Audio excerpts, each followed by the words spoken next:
బుల్బుల్ కథలకు స్వాగతం. కథ పేరు దొంగ తెలివి.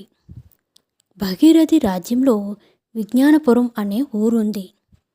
ఆ ఊర్లో ఉన్న ప్రజలంతా రాజ్యంలో అందరికంటే తామే తెలివైన వారమని, తమ ఊరులాంటి ఊరు ఎక్కడా లేదని గొప్పలు చెబుతుంటారు.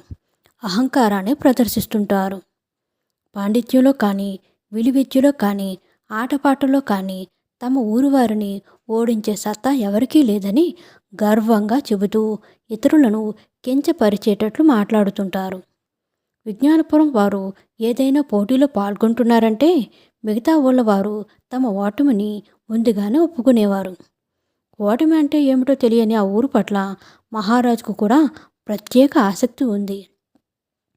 ఒకరోజు విజ్ఞానపురానికి బాలరాజు అనే యువకుడు వచ్చాడు. అక్కడి వారితో నీటితో మంటలు మండిస్తా అని సవాల్ చేశాడు. ఊరు వాళ్ళంతా అతడిని పిచ్చివాడుగా చూసి ఎగతాళిగా నవ్వారు. నీటితో మంటలు మండిస్తే 100 వరహాలు ఇవ్వండి, లేదంటే నేనే మీ ఊర్లో ఉన్న 1000 మందికి తలా ఒక్కరికి ఒక్కోటి చొప్పున 1000 వరహాలు ఇస్తాను. మీరు తెలివైన వారైతే ఈ పోటీకి ఒప్పుకోండి అన్నాడు బాలరాజు. అహం దెబ్బతున్న విజ్ఞానపురం వాసులు పోటీకి అంగీకరించారు. ఒకరోజు బాలరాజు ఊరు బయట ఉన్న రాతికొండపై తన ప్రదర్శన ఏర్పాటు చేస్తున్నానని ప్రకటించాడు. ఊరంతా కదిలి వచ్చింది. అందరిలో తెలియని ఉత్కంఠ. బాలరాజు మట్టి కుండలో నీళ్లు పోసి ఏవేవో మంత్రాలు చదువుతూ అటూ ఇటూ తిరుగుతున్నాడు. సమయం గడుస్తున్న కొద్దీ ఈ విచిత్రాన్ని చూడాలని ఆతృత అందరిలోని కనిపించింది. పిల్లలు, పెద్దలు అంతా రాతికొండపైకి చేరుకున్నారు.